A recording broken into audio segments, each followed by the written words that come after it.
Hello, everyone, and welcome to Cultural Humility in Practice, serving clients with trauma-informed and culturally sensitive skills. Today's webinar is presented by Franco Torres. Before we get started, we want to go over logistics. In order to turn on live captions, press the button with the CC symbol below. This session will be recorded and uploaded to the LAC website within 1 week of the event. You will receive your MCLE certificate within 1 week. The training is eligible for 1 hour of recognition and elimination of biased MCLE credit. And please feel free to use the Q&A function to ask your questions. They'll be answered at the end of the presentation. Thank you. I'll hand it over. Hello, everyone, and Happy New Year. We're going to be saying that for a while, but I get to be one of the first, I guess. Um, and thank you so much for joining us today. I'm Franco Torres, and I'm really grateful to be here with the Legal Aid Association of California to lead a conversation that's both practical and personal. It's how we as legal advocates can use cultural humility to navigate moments of tension, difference, and sometimes even harm. And especially when those moments come from the very clients that we're trying to support. And I want to start off by thanking the Legal Aid Association of California for honoring me with the opportunity to present on this important topic. I also want to give a special thank you to Yaslin Cerros, who reached out to me about doing this. Yaslin is a first year student in my torts class at Western State College of Law, so shout out. We'll start with the first slide for the presentation. Next slide. Today's conversation is going to be about, real world challenges and not just theory. We're going to talk about microaggressions, but we're also going to talk about boundaries. We're going to talk about trust, emotional sustainability, and how to care for clients without losing ourselves in the process. And so let me frame what we'll cover. We're going to talk about what cultural humility is and what it isn't. We'll talk about why client microaggressions happen and really what they can teach us. We'll talk about how trauma shows up as a behavior in legal settings. And then we'll talk about skills on how to respond to those difficult client interactions. We'll talk about ways to protect our own well-being as we do this service. And then we'll also talk about how our teams and our organizations can support in doing this kind of work. So we'll go to the next slide. And, before we begin, just kind of a few ground rules. We can hold both things at once. Clients can be vulnerable, and then they can also be hurtful, and so can staff. Second, you're allowed to have boundaries. Compassion doesn't require self-abandonment. And third, we assume good intent, but we stay honest. And in the end, it isn't about blame.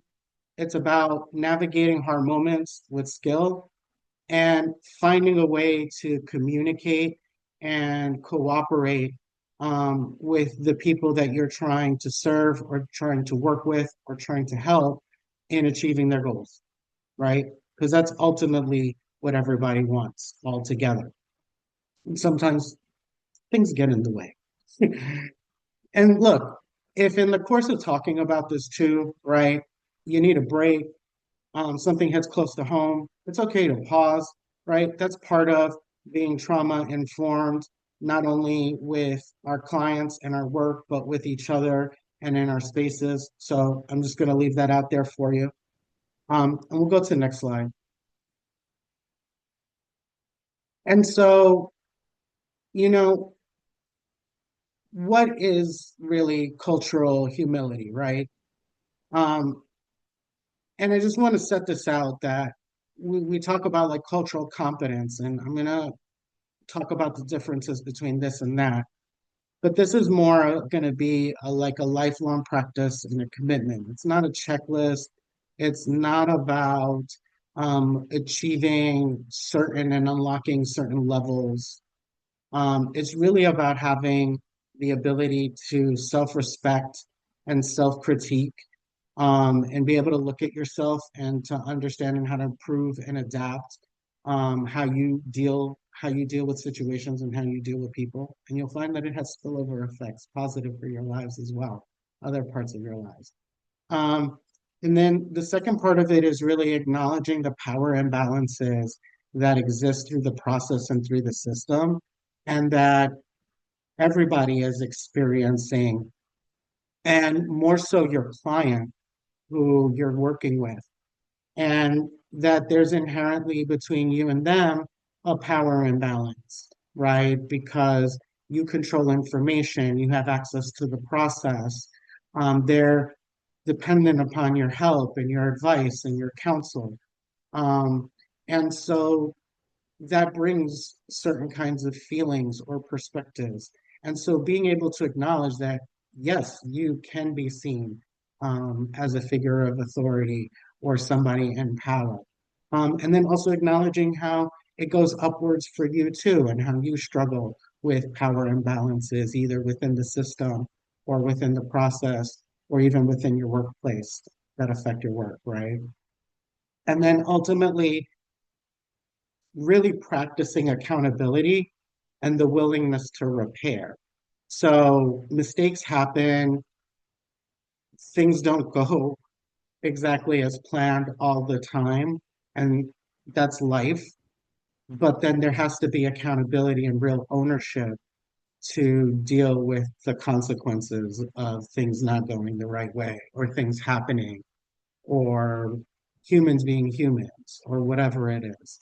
And so there has to be a willingness to acknowledge that and then to make the effort and take the steps to address that, right?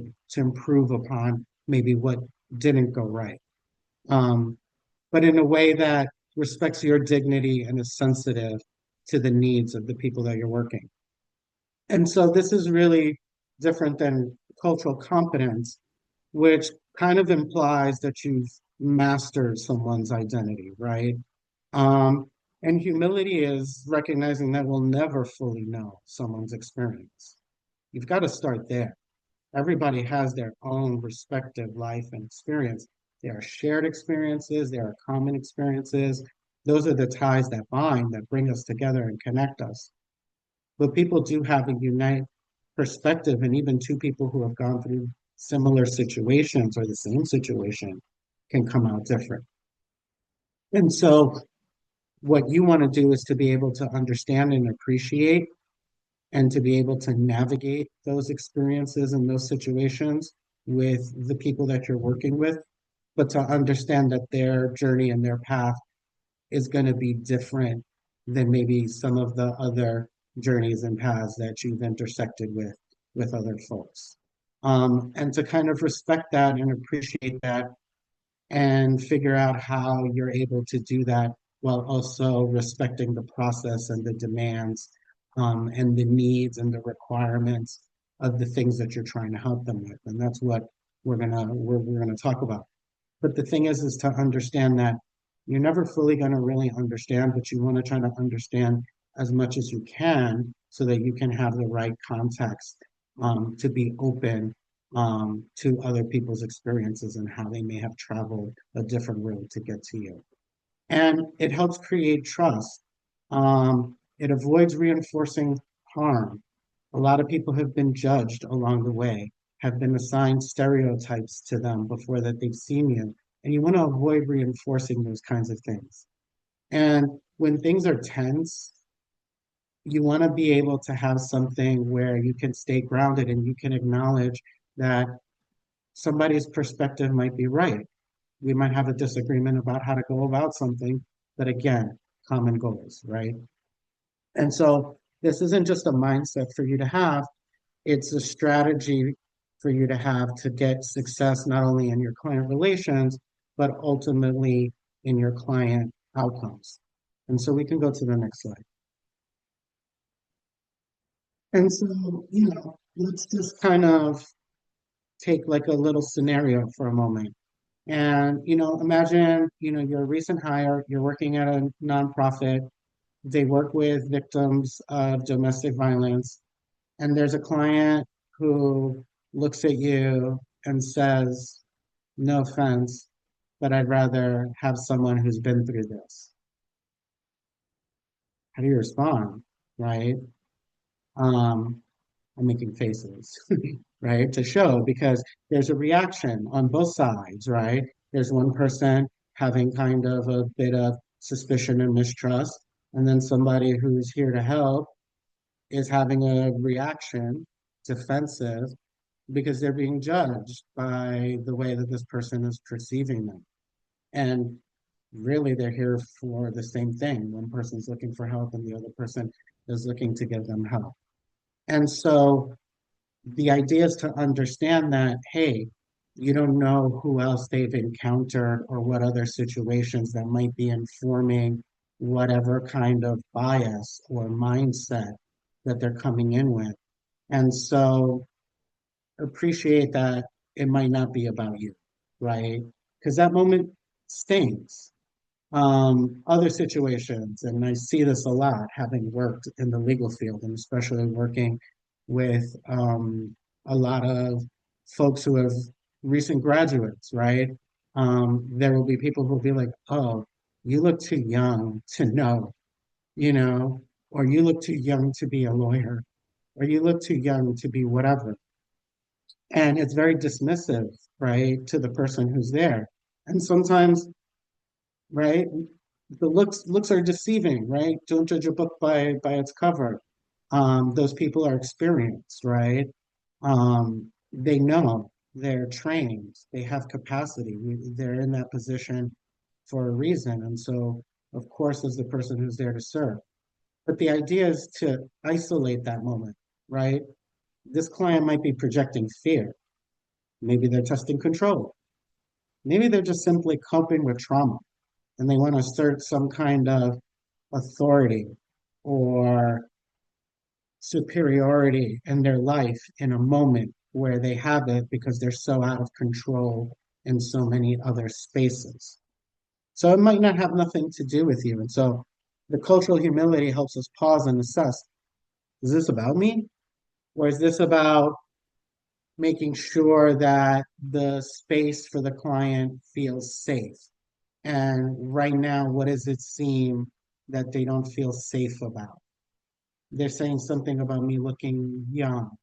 They're probably worried, do I know enough? Do I know what I'm doing? Okay, that's maybe a nicer way of saying it. So they have anxiety about we're in the right place. Maybe they've gone to other places and they haven't been served right or whatever. We don't know, right? And that's the point. So, okay, hey, let me assure you, I've been working for the organization for this amount of time. This is what I do. This is what we do. Just tell me how you can help you. If I can't do it, I trust you. There's someone here that can. And that's about now helping to build trust and understanding somebody's perspective and that it's not about you, right? And so let's put that in the chat for you guys. So right now, like, what does that mean to you in one phrase? Like, what does cultural humility, mean for you as you sort of hear this play out? And we can go to the next slide to do that. And so microaggressions from clients, right? What are they? And why do they happen, right? Don't they know I'm here to help them, right? Aren't we on the same team? And so, they're subtle slights and they reflect on some level bias or mistrust, right?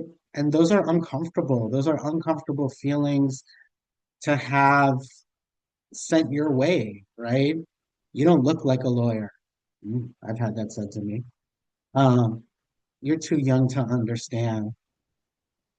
I don't think you can get my situation, right? And so again, they may not be intended as personal attacks, but we're people in service on the other side. There's a human experience that goes both ways, right? And it could cut.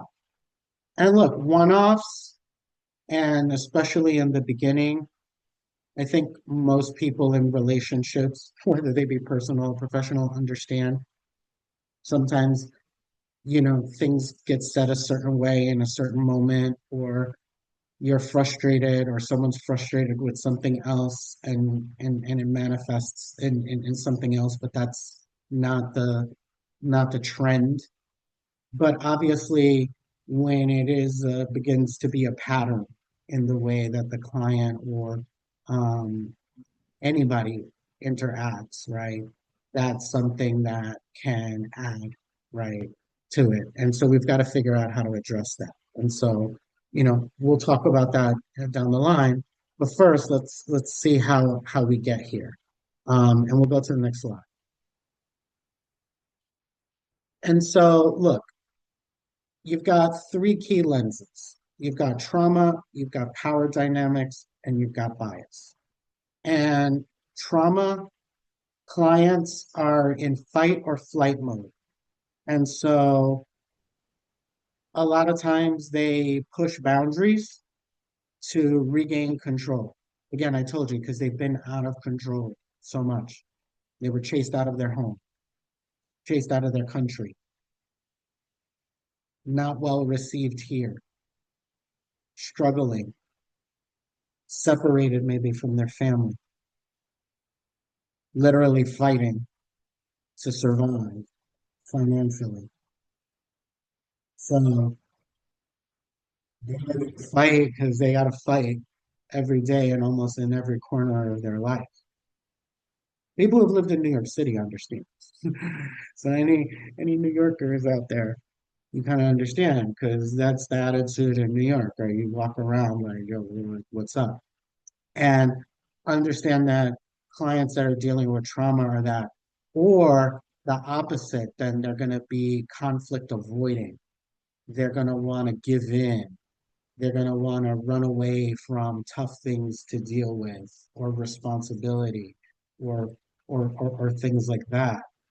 And so you've got to understand that the trauma is going to be fight or flight in a lot of instances. And for me, I've dealt with mostly immigration, family and criminal law issues, and a lot of those have been victims of violence, dealing with trauma, and struggling to find ways to regain control in their lives because in so many aspects they were out of control. Power dynamics, right, is the other one because clients want to test and challenge authority, but like not in a defiant, rebellious way, although sometimes because it is a power control. You work for me rather than we're in a collaborative effort.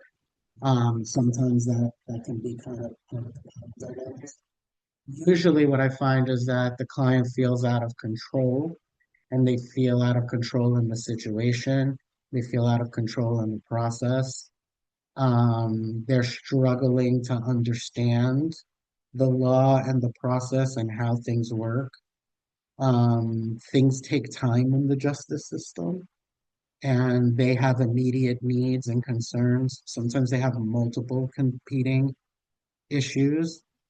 They want answers from you. You have information. Um, they believe you have influence over the process, and you do, but not sometimes in the ways that they think or that they would like for you to have. And so there's a tension of you being a source of the power, right? And so again, it's not a rebellion and not a defiance issue, but we all know that in our respective situations when we've got to deal with the wheels of authority or process or bureaucracy, the frustrations that we feel, and so our clients feel that. And we are the gatekeepers to the process. That's why we're working with them to an extent where they're advocate. Um, Not maybe the entire gatekeeper, but for them, they feel like we hold access to the system. We're their access, right? And so we've got to understand that. And then also explain to them the power dynamics and be open and transparent about that. Um, and really, the earlier that conversation, the better. But understand that they might be like, oh, if I was, if you work at a nonprofit, because I've heard this a lot at nonprofits, but oh, if I were paying for this, it would go faster. No, not really. We're in the same line as not. But you've got to kind of understand that they're just kind of thinking, oh, you're not doing something for me because there's some imbalance here and I need to deal with that. So a lot of times that's kind of what's coming from that. And then the third level is bias, right? People are bringing perspectives and cultures and identities and positions and beliefs into now our American framework, which is different, right? It's meant to be different. It is different. And so they're going to be out of step with where some of their ideas and values for where you're at personally, or maybe where certain segments of the body politic are. And I'm not judging that, and that's the point. It's not to judge that unless they're using that to judge our staff or to mistreat them or to not treat them with respect. That's where the line draws. But you also have to account that there's an adjustment factor of folks coming over, and it's a whole new world, right? An experience of how life exists and what's allowed and what's not allowed and things like that. And who was in charge over there and who did what in their home country and all of that is can and will be different here. And so they're going to bring some of those assumptions. If they continue to carry those assumptions after you've clarified or you've explained to them, then it's an issue. But you've got to understand that probably in their first introductory processes with our systems, they're going to have a little uptake to understand. And I mean, just understand, like, we have foreign lawyers have to learn American law or be tested by American law standards. Why? Because they got to know how it works over here, right? So same thing, you got to know how it works over here, and so sometimes that takes time and a process. So look, here's a framework we're going to use for the rest of the time that I'm talking to you, and it's going to be one to recognize, two reflect, and then three respond. And so the idea is that you don't have to react immediately. You can pause, you can breathe. You can name what's happening to yourself internally. Oh, wow, that was this kind of comment. Or, wow, that was a little bit abrasive. Or, that was rude. Okay. And then you're going to respond in a way that centers dignity, like yours and theirs. And so there's ways to talk to people. And trust me, I've worked in diverse communities. I've worked with diverse staff. So I've had clients glance at some of my staff or my team members and say, "You're not from around here, huh?" And I'm like, okay, let's address that. So, yeah, none of us are. We're doing a community event here. What do you mean by that? Let's get to that. But not in a confrontational way, but in a, yeah, but she's part of our community and here to help you and all in this together kind of thing in terms of addressing that. But understanding that that's probably coming from a sense of what I said, power imbalances that they've probably experienced. So that'll let you know that this person has had some discrimination thrown their way. I've had that discrimination thrown my way. I know a lot of people who's had that happen. And so, okay, again, where is this coming from? Is this about me? Is this about the specific person? Or is this about a feeling that this person is manifesting? And so it's probably some combination of fear, anger, and shame, right? Like embarrassment from having whatever the person who discriminated did them to them, anger over being in that power imbalance situation, and now probably fear and mistrust because they don't want to they don't want to be hurt that way again. And you're right, they don't know you, and you don't know them, and that's the thing. And so it's about how are we going to come at this? Am I going to come at this from a reactive, defensive place? Or can I recognize that this isn't about me and be professional? Doesn't mean that I'm not going to necessarily feel irritated or keep an emotion that I'm feeling. But I'm gonna talk about that. I'm gonna deal with that when it's time to deal with it. In this moment, I'm a representative of my organization. I'm here to provide a service and I'm an interface to the justice system. And people are rude. Okay, or can be rude. Or people can have bad days.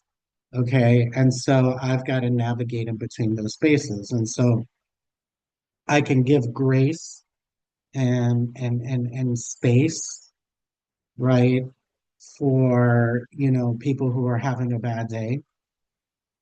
So I can differentiate myself from their bad day so they can understand I'm not part of that and ground them. And if that doesn't work and they're just somebody who's rooted in that negativity, then there's a professional way to engage them and to say, okay, I got you. Um, you know, I know it seems like you're having a tough day. I'm, I'm, I'm sorry, I can't help you with that. I want to help you with this thing. But if you don't feel up to it, then maybe we reschedule or something like that, where you respect them and you respect your time and you respect your space, and maybe you don't do that, and you also get them to have like a wake up call of like, okay, well, what do I really want? Do I really want to be in this grounded in this feeling, or do I want to move on and get it? Well, because I came down here in spite of being grumpy, do I want to really? So make them have to reflect that choice inside of them without you having to bring out the confrontation. And you can be sensitive and say, look, I want to do what's best for you. If this is not the right time to talk about it, I get it. And when we scheduled this appointment, we didn't know that all this stuff was going to happen on your way here, right?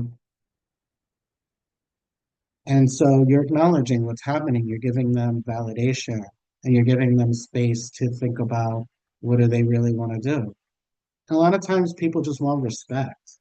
They want to be seen, they want to be heard, and they want to be respected for who they are and what's happening in their life and for what they're dealing with.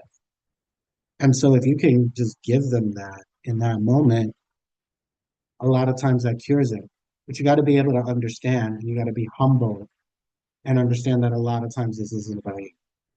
If it keeps happening, maybe it is about you, or maybe it's about the person. And then that's where we'll talk about, right, the boundaries some more. And so we'll go to the next slide. But as we go to the next slide, what does it look for you guys, and put this in the chat for you to recognize, reflect, or respond in this given moment? What does that process look to you personally? Because we all are going to hear those words and respond to them differently, right? We're going to do those three words differently. And so I just kind of want to see what that looks like for people. And then look, a lot of our clients have survived domestic violence, systemic racism, detention, deportation. Um, I mean, childhood abuse, poverty, homelessness, um, destabilization of their lives, death or loss. And so that's hard. And sometimes a lot of these traumatic things have happened within a short period of time. Um, People's lives and worlds and identities have collapsed. And so there has to be a kind of understanding that you're dealing with people who are broken, who are not at their best. Doesn't mean that you are now gonna have to put a cape on and fix them and save them. No, we're definitely gonna talk about how you don't do that. But you do need to just be warm and sensitive and appreciative of that, so that you can be supportive of them and you can be sensitive to them and you can continue to build the trust, the rapport, the working relationship that's going to be ideal for you to be able to help this person, right?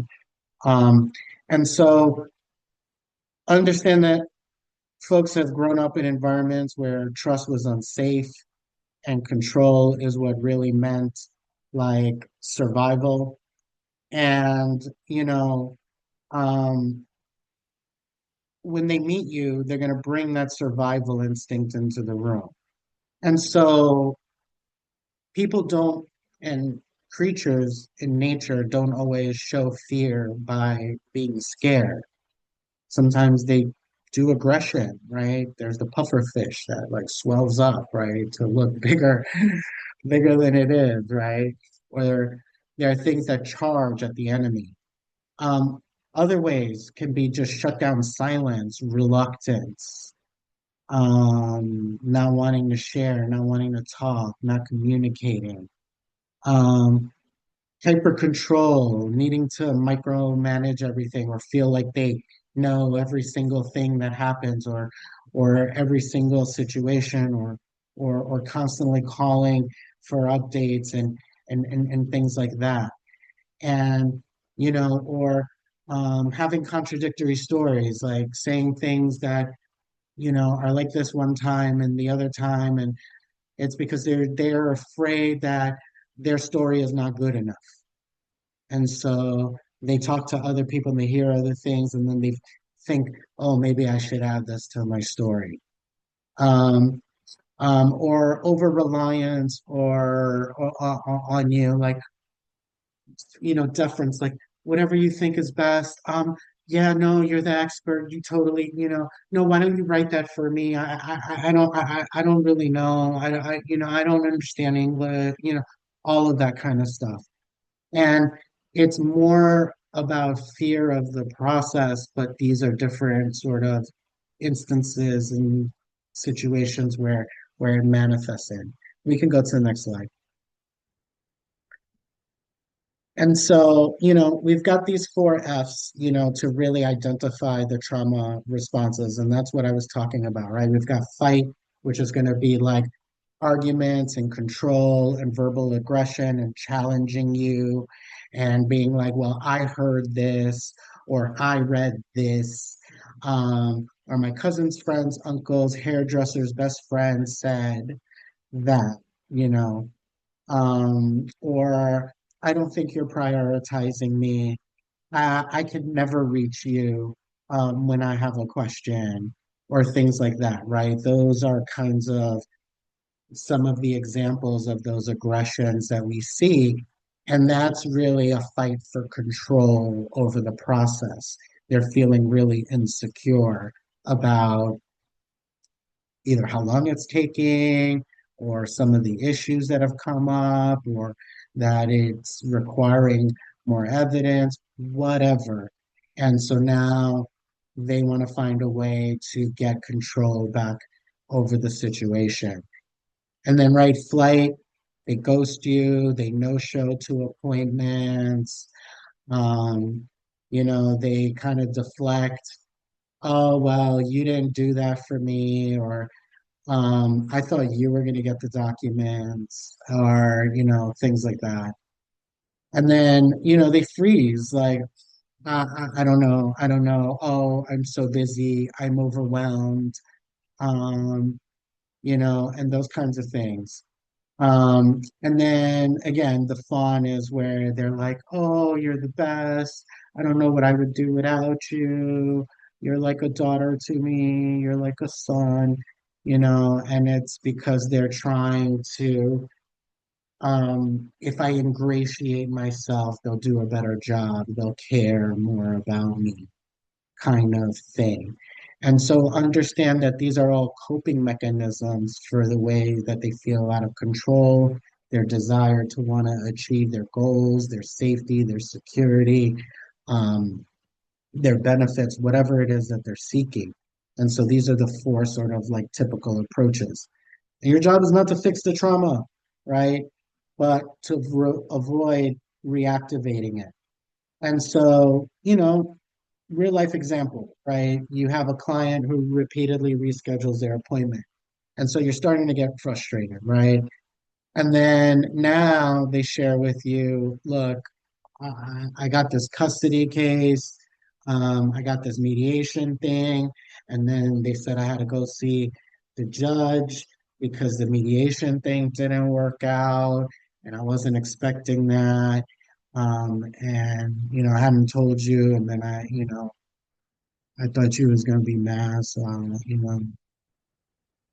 you know, and you're like, right, okay, and so now it's to say, oh, look.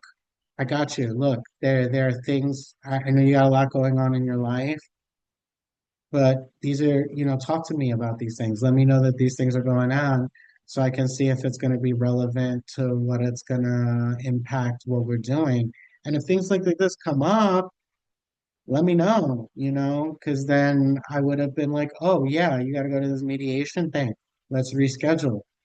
Just understand that, like, if you don't cancel with me, with enough time, I can't reschedule somebody to come in for that time so I could, work with them on their case, right?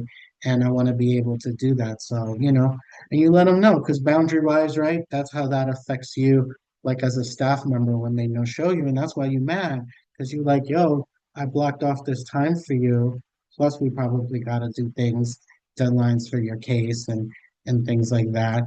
Um, and if we had better communication, right, it would be better. So you got to understand that sometimes they don't understand how things are connected um, in the ways that we understand how they can and are connected. So, you know, when they start to miss appointments, be like, hey, I know you've missed a couple of appointments. Is there something going on? Maybe it's something that we can help, right? Or maybe, something I can, help with, I think that's the easiest thing to do or say is like, let me know. I'm here to help. Talk to me about why we're missing appointments.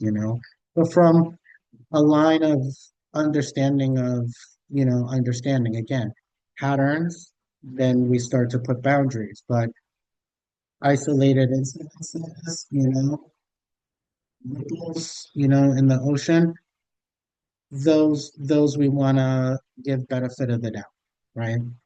And so, again, recognize, reflect, and respond. So, they come in with an attitude, they come in upset, they come in, pissed off because this happened and this happened. They got a parking ticket, they got towed, they've been asking the landlord to get them that second permit for the parking space and they haven't done it. And now, they're going to have to go and pay $380, blah, blah, blah, blah.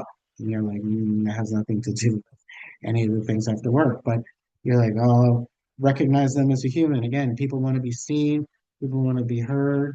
Oh man, like that. I'm so sorry that you have to deal with that on top of everything that's going on. Um, Try to be relatable. Have you been towed? You can share your own towing experience, just let them feel seen. Yeah, I've been there. I understand. Or my cousin got towed or like whatever. Um, and be like, okay, I'm sorry, but I'm glad you're here.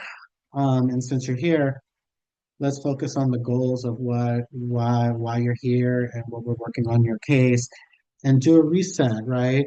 I got you. I know you got other things. As soon as you walk out of here, you can go deal with the tow place and everything. But while I got you here, let's move your case forward because big picture, you're going to get your car back. If you're here with us, you've got a bigger legal matter um, that should be your priority, right? And so I think it's just giving them. And then you want to clarify, your role. Like, look, I'm part of the legal team that's supporting your case. My job today is to work with you to accomplish X, Y, and Z so that we can achieve this goal and this outcome and, in your case. And, if they say something to you that's aggressive or things like that, right now we're talking about in terms of like strategies and things like that. You can name and contain it. You can say something like, look, I'm not sure where that's coming from. The comment to me felt a little dismissive. I really want to stay focused right now on helping you. And the idea is that you can address things in the moment, but you shouldn't necessarily feel like you always have to address things in the moment. Um, you can also take time. The time to reflect can be in between client interactions, and the next time they come before you start, you can reset with them and say, hey, I didn't bring this up during our last meeting because I wanted to give myself some time to think about it. But I've had that time in between when we last met and this meeting. And I wanted to talk to you about when you said this. And I just want to let you know that I felt uncomfortable. And then you share your perspective and saying, like, look, I just want to share that with you. Just if we can keep our conversations without that, that would be great. I'm still here, part of your legal team. I still want to see you succeed. I just want us to have good communications. And part of that is just me being honest with you about how that landed with me, how I felt about that, and all of that. But I'm ready to continue working with you right now if you are. Okay. And so at that point, if you're dealing with someone, most people in those kinds of situations can hear you. And then they'll say, okay, I understand. A lot of times, most folks are, I apologize. I'm sorry. I didn't mean, please, please excuse. Sometimes they over apologize in that sense. And you can say, no, it's not about that. It's just about me letting you know what I'm okay with, right? And look, one of the things we talk about here is respect, because usually you're dealing with them in a situation where they feel disrespected, right? So again, it's about talking about the commonalities and the goals. We all have common ground. And again, if we're getting to somebody who's doing this persistently or who is not reading the room, who's not hearing you when you are saying these things, then that's where you got to draw your line and you set your limit and you got to say, look, if this continues, if this tone continues, if this behavior continues, if this whatever, I think we're going to have to stop things right here and come back to this at another point where we can work, under circumstances that are better, you know, and give yourself that grace and that space. And then again, you got to know who also you can and should elevate these things to, because you need to have support within your organization and frameworks. I've been on every end of this, the person who's had to elevate and the person who's had to come and respond to these situations as they've unfolded. So that's also part of taking care of yourself and knowing what the protocols are and when you elevate. And there's a certain point where if it's going to get past that, then you know keep the conversation there either for the moment and redirect it or sit it down and respond or step out and allow somebody to come in um, to be able to help support you in that.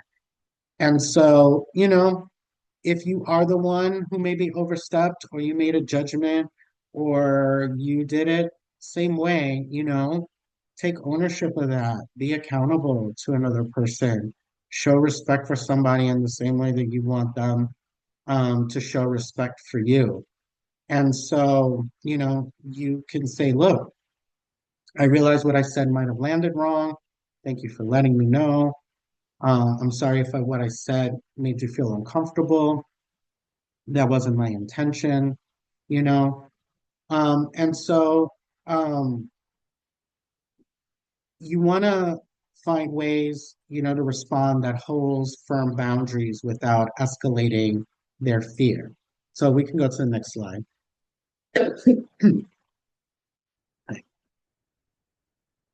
And then, look, understand that like this work changes you.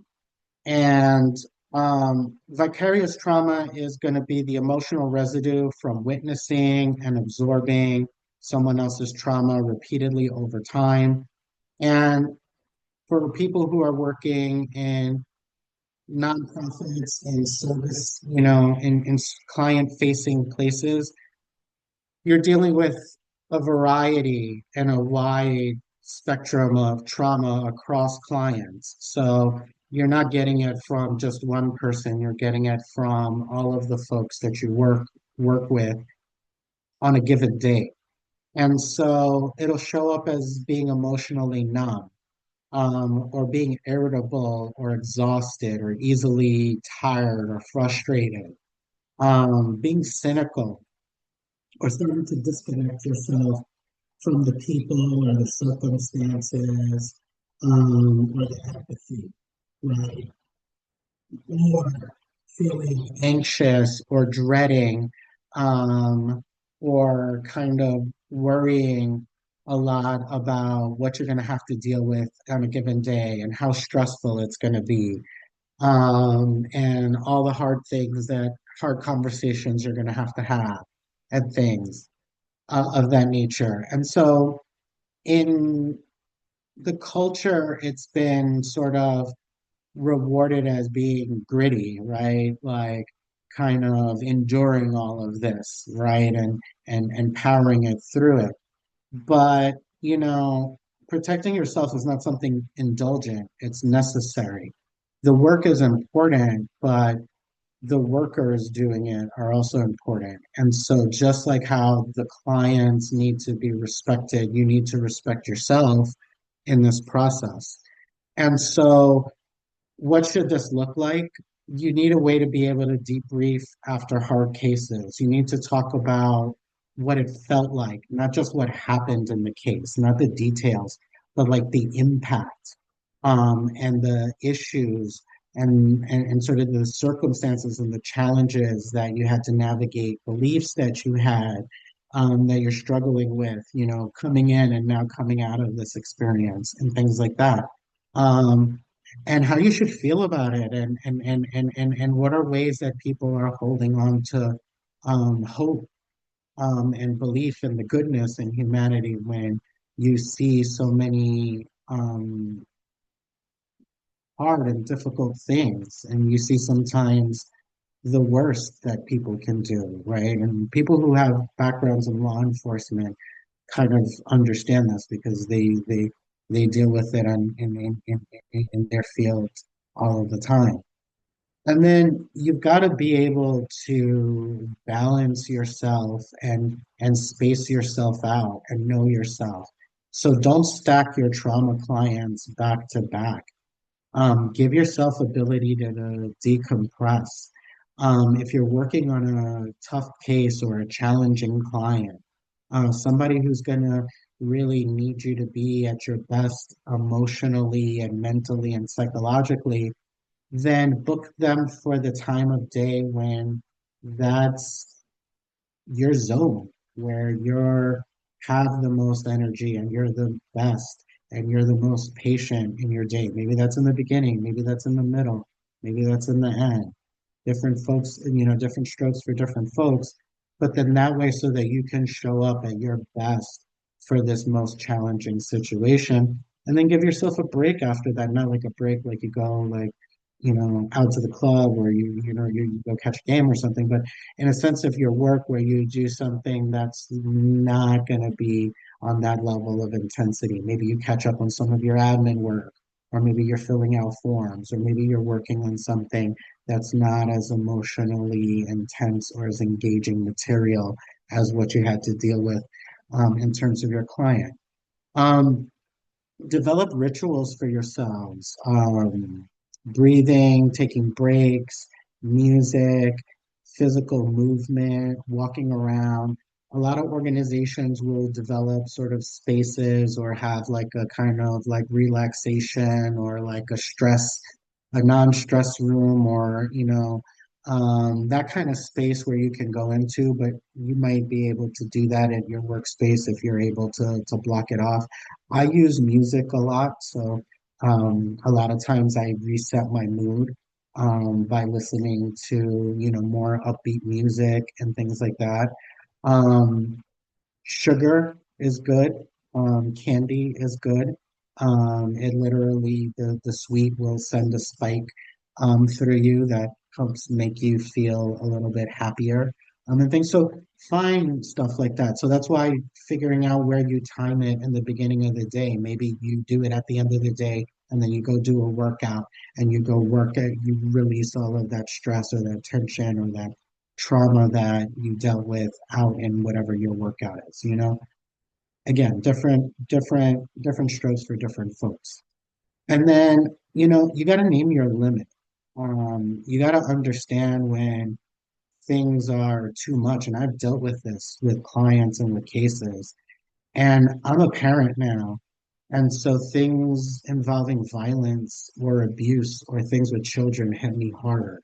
So if I have to deal with that kind of subject matter, I know that there's only so much I'm going to be able to read about or whatever within a given moment, and then I gotta walk away from it, and I gotta do it, and I gotta set it. So I've got to structure whatever work I'm going to do on it, in order to take care of myself in that way, right? I mean, deadlines are deadlines, but I'm just saying that's what we're talking about. And then look, culture isn't going to be what a mission statement says, it's going to be what you normalize. So, are your teams talking about the emotional weight of this work? Because that's a big part of this.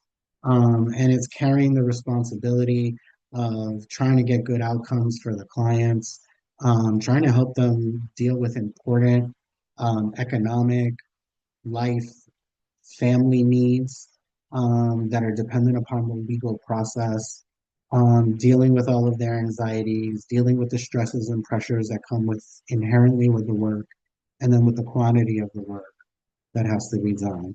That all has to be discussed and verbalized and be engaged in a real. It's the reality of the situation. We shouldn't run from it.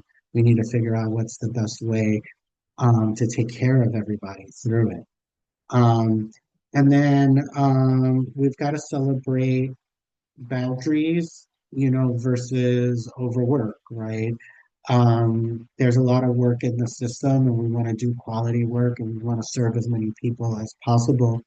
But we've also got to understand that ethics and professionalism also say that we've got to recognize that there's a certain capacity that everybody has before they can't give the same quality effort per unit if you go beyond that. And we've got to figure out then how we deal with the practicality of that rather than ignoring the logistical and sort of psycho-emotional issues. And then when microaggressions happen, when these things come up with clients, are you talking about it with your peers? Are you talking about it with your supervisors? Or supervisors talking about it amongst each other? Are supervisors talking with their managers and managers talking with their directors and directors, right? You got to have these conversations when these things are happening, in order to make sure that your staff is prepared to deal with it. Because, like I said, these are not all coming from bad, malicious places. A lot of this is just coming from misdirected anxiety, fear, helplessness, trauma, bias, and things that can be navigated through. But you've got to have at least this level of understanding. And look, even without formal power, I want you to all understand, right? You help shape culture by what you model and what you name and what you affirm. So You got to have open meetings with emotional check-ins. You got to build in reflection and slow time. You got to model recovery and rest from top down. And you got to celebrate, right, when we do the right thing health-wise and taking care of each other. And I'll end it with this, and then, we'll open it up for questions. But I want you all to think about, and if you feel like putting it in the chat, you can. But what's one shift in either mindset, language, or behavior that you think you can make personally this week to show up with more cultural humility or apply something from what I've talked about so far? And look, maybe it's a pause, maybe it's a script, maybe it's a conversation, whatever it is, start somewhere, right? But thank you so much for spending this time with me. The work is complex, it's emotional, it's deeply human. But when we lead with humility and not confine ourselves to be required to be perfect, right? We're going to create legal spaces where trust can grow, clients and advocates together can be seen for who they are. And so let's open it up for questions, reflections, or, anything else. I'm going to take a sip of water. We have a few questions in the Q&A. The first one says, do you have any suggestions about how to try to help clients feel safe when providing services remotely only, especially if the services are via phone? Yes. And I would say, and I was a little bit remiss in this, so thank you. Great question. In all interactions, and especially when you're going to deal with folks that have trauma, right, that are dealing with trauma, um, you got to ease into it, okay? And so please forgive the analogy a little bit, but you got to do like the little dating kind of small talk, right? You got to get to know each other, right? As like client and advocate. And so the best way is to try to look at their file, see are there any kind of like things that stick out that maybe you could talk about or whatever. But start with small talk. Weather is always a good one. And if you're virtual, oh, how's the weather over by you? This is how it's by me, or whatever. If you know that they have kids, ask about their kids.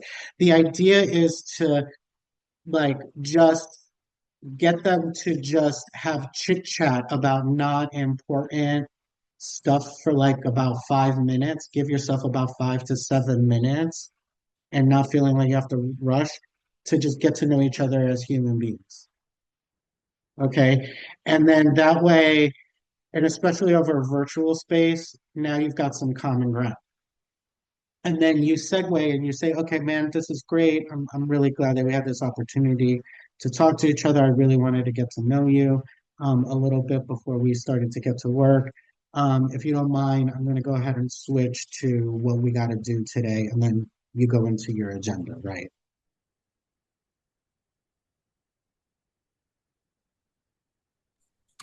Next one says, immigrants think we are experts in every aspect of the law. Please address. They want us to do their divorce and taxes, even though we only know immigration. Yeah, why don't you? And can you get me remarried to the next person? No. Yes, and immigration has been my field. Um, Yeah, I mean, we would like a one-stop shop, but places don't do that. Yeah, I mean, that's a boundary that you have to set.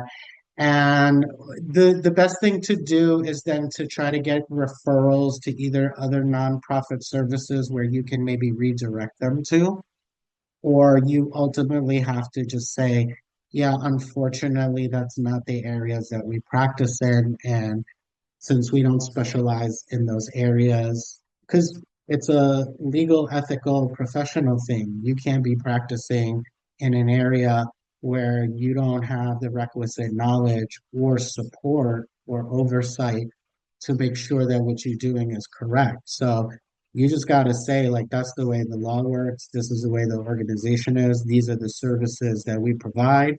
We got your immigration all day, every day. You know what I'm saying? That 100%, if that's how your unit works. But this other stuff, yeah, we don't do that. And I mean, you know, can I take there are certain places that, yeah, are like a mechanic and an auto body shop. But sometimes I know I'm going to take my car to a mechanic to get the battery replaced. I'm going to take the body to the body shop to get the dent removed. So sometimes give them real world examples too, and let them know, like, hey, in your business, right? That's a whole different thing.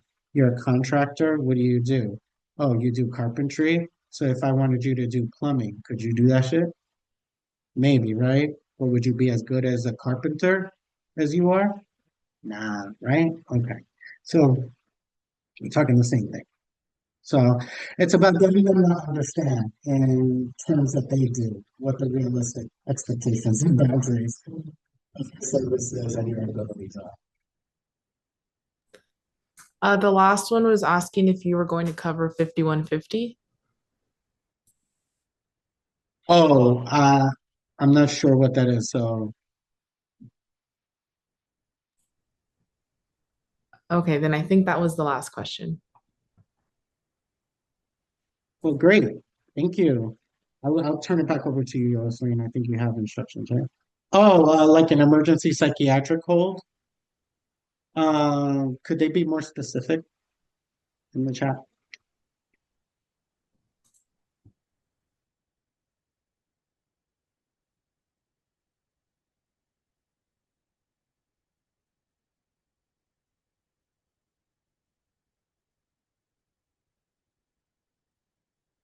Because there's a lot of ways I could go. I'm sure.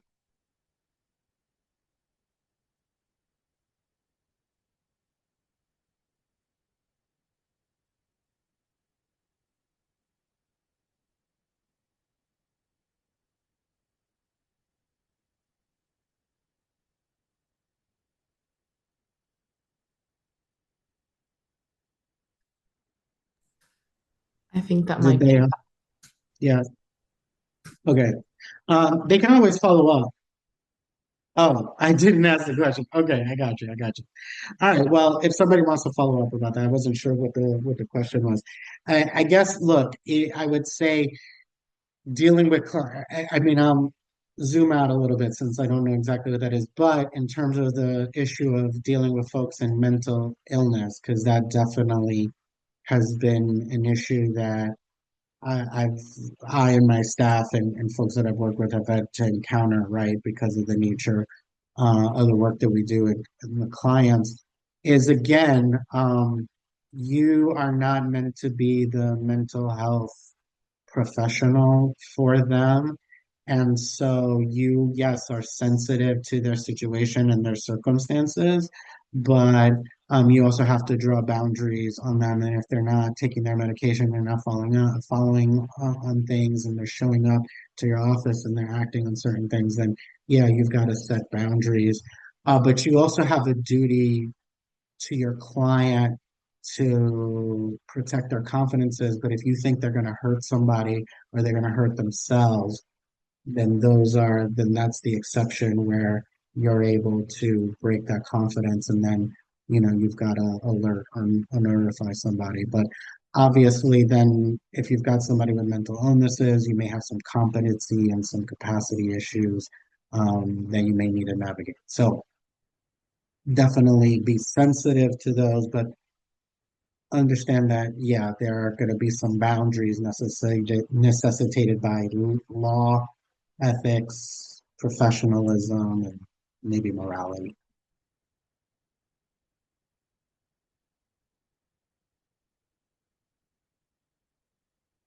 And that's it. That's all I got. I'll take over.